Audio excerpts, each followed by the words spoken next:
Right then, what's changed since Wednesday night, Steve? Now, apart from we're no longer in the FA Cup, United crash out on penalties. 4-3?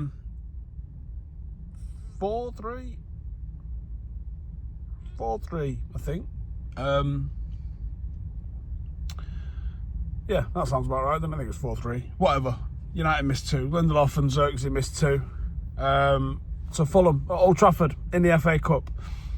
In one of the lowest quality of football matches I've ever seen. I think it just totally underscores the point.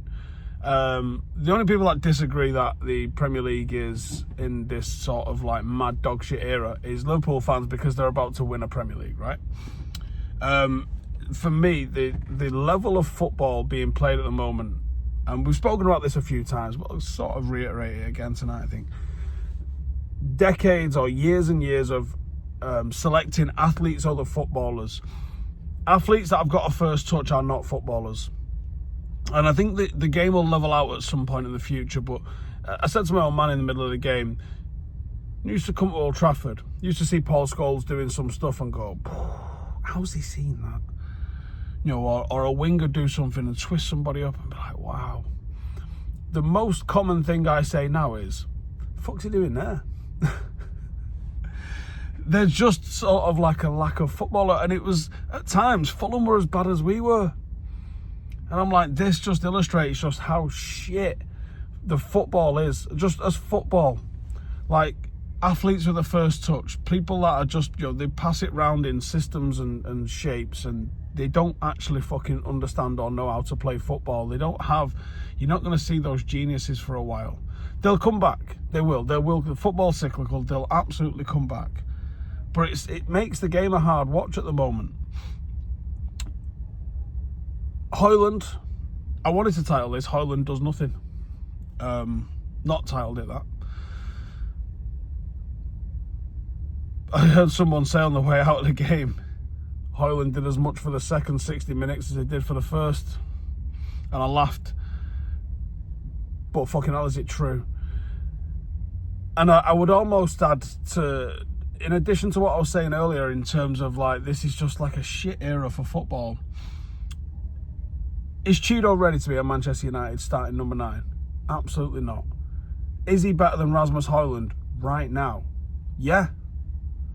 And you saw that in the little cameos that he had. He had a couple of chances that he snatched at. He had a couple of opportunities that he didn't really get fully wrapped around.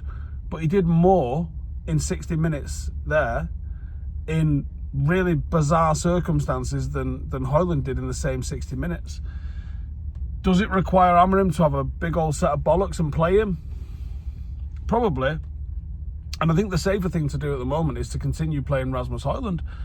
But he's literally doing nothing. He's far more interested in fighting centre-halves, which he never wins, by the way. I don't understand why he doesn't just not stand near him. Someone comes and marks you, move. Stop like trying to win duels in the area that you're in. Just fucking get away from them. I'm really debating doing a video on something that I don't know if it's his patented system, but there's a teaching tool that Paul McGuinness, son of Wilf McGuinness, used to be a Busby Bay, former, very temporary Manchester United manager, but Paul was United's under-18 manager for a long time. I think he's the guy that brought in you have to wear black boots. Might be wrong on that. And that might be a Brian McClare thing. But it was a similar area that Brian McClare was at the club. And Paul's got this thing with a quadrant, which explains how to attack different spaces, how to look at and operate different movements. And it basically is, I've drawn this on an XG, and I did a really bad job of explaining it, but essentially it's like a target. So there's a circle with like a target in the center of it. So obviously you've got 4 quadrants of that circle. And it shows like a blue dot and a red dot. Blue dot being the opposition, red dot being you. And it shows loads of different types of movement. And the different types of movement that it shows is very much about attacking play. So there's a series of dots and lines for what would be a third man run. There's a series of dots and lines for a dribble, series of dots and lines for an overlap, an underlap, and then there's a couple run across the face, open up to receive, pin and roll, that I just think Is anybody working with Rasmus Højlund on this? Because he has regressed at Manchester United. When he first came, some of the goals, I looked at a compilation of his goals this morning. When you see some of the goals that he scored, you go, oh, that guy don't play for us anymore. I don't know who this guy wearing the Hojlund 9 shirt is, but that guy does not play for us no more. And for me, it feels like a fairly easy fix. Is anybody working with him at United and getting him on the training ground? Like, obviously, it's a big miss not having Ruud van Nistelrooy at the club anymore, because this is the perfect person for you to learn, for any striker to learn off, is to learn off Ruud van Nistelrooy. But is he the reason we lost today? No. I mean, he's not a reason that we won. Well, we didn't win, but he did nothing. But he wasn't on his own. Xerxes is a mad player, man. There's at times when I think he fights, and it was a shame that he's the one that misses the penalty at the end, in all honesty, because it would have been nice for a bit of a redemption arc from him when he got hooked off against Newcastle. Obviously, he scored the pen already against Arsenal in the last round. Or was it one round before? Whatever. But it would have been nice for him to get one at home, wouldn't it? He flits between this footballer that I think there's some qualities to, and then at other times he's just got the touch of a rhinoceros, and I just go, fuck's going on here with you, man? I think De Ligt needs a little bit of credit today, not in terms of, like, there wasn't a lot of quality to what he was doing, but he was a fucking warrior.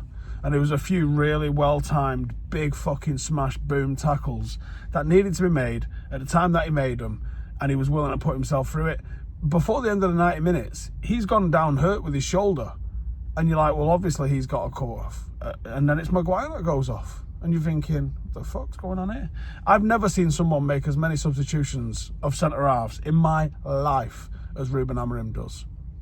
And maybe it pays off for him at some point. But right now, I don't know. First half, Eriksen looked tidy. There's some touches that he's got that remind me of Paul Scholes. Just delicate little flicks, little layoffs, little setbacks here and there for people. And then he goes and moves and goes off somewhere else and looks to go and occupy some space. Just a real intelligent footballer. That's the kind of footballer that doesn't come through this academy system. That was someone who was birthed in the Ajax and Barcelona ways. I don't know if that's a Premier League academy product in the next 5 years. And I mentioned this the other day. I don't know if Paul Scholes is. I don't know if Paul Scholes gets through this academy system nowadays. And there's so many other players that don't as well. Someone said Jamie Vardy. Well, yeah, Jamie Vardy, weirdly, would have been someone who came through an academy nowadays because of the blistering pace that he's got. People are looking at people who are fast. I know a kid, he's just been released by United, actually, not too long ago. United signed him when he was 10. And they tried to sign his younger brother, who I think was 5 at the time. Or they were talking about signing his younger brother just on the basis of how quick one of the kids was. They were like, well, let's just earmark the next kid as well. Because they were like, pace you can't teach, we can teach you to have a touch. And this to me is backwards. Because physicality is important in football. But physicality without skill. Did we learn nothing from Xavi, Iniesta and Busquets as a midfield? When you look at Michael Carrick, Paul Scholes and Owen Hargreaves as a midfield, there's only one of them that's really going to cut about and fucking charge into people, and that's Owen Hargreaves. And he only did it for a season before his fucking knees give up. Football is not just about pace and power and physicality. And if it is, it ain't football. Some of the best players the world has ever seen, from Maradona to George Best to Johan Cruyff to Messi, it's not been about pace and power. It's been about the ability to change direction. It's been about the ability to manipulate a pass and manipulate a ball. Paul Scholes style, Pirlo style. These are some of the people that will make you fall in love with football. Just fucking straight line pace merchants like Adama Traore. Like, Adama Traore is the quintessential what academies are scouting for at the moment. Like, physically, he's off the charts. From a footballing point of view, he absolutely disappoints. And it's a sad indictment on the game if that's the direction that we're going in. Does Vardy count in that? He does count in that. Because he's just pace, isn't he? I guess there's a level of finishing with him. Michael Owen might have been one of the first of these that came through that it was just raw fucking pace. He obviously could finish, but he wasn't an all-round footballer. Fucking hell. So yeah, another fucking Joe. I was absolutely begging for a Chido-Obi winner. So I had something to sit here and talk about and wax lyrical about. And like I said at the start of the show, that wouldn't have changed. I wouldn't have been sitting here going, he's the best fucking blah, blah, blah, blah. Because I think there's a lot of limitations to his game. But I do think he's better than Højlund. I genuinely, right now, I don't think he'll start him. But he should absolutely be starting him ahead of him. Or at least giving him 45s if you don't want to start him from the top of games. He's just shown more dangerous in the same position, in the same circumstances, in the same team than the other guy that plays there. And Garnacho again. He had opportunities to play him in. He was never going to fucking play him in. He was more likely to pass to me than he was to fucking Chido. I saw something from Amorim, press conference, might have been yesterday's, where he said the players, I've been honest with the players, and the ones that are sticking around know, and those who know are getting moved on, they know. That could backfire as we crash into the back end of this season. Because if people know that they're already out the fucking door, some of them are already fucking playing like they're out the door. You got to give people a little bit of fucking hope to stick around and try and put a fucking shift in. Thursday night's going to be a fucking long one. Even though it's an early kickoff, it's going to fucking drag. Take it fucking easy, everyone.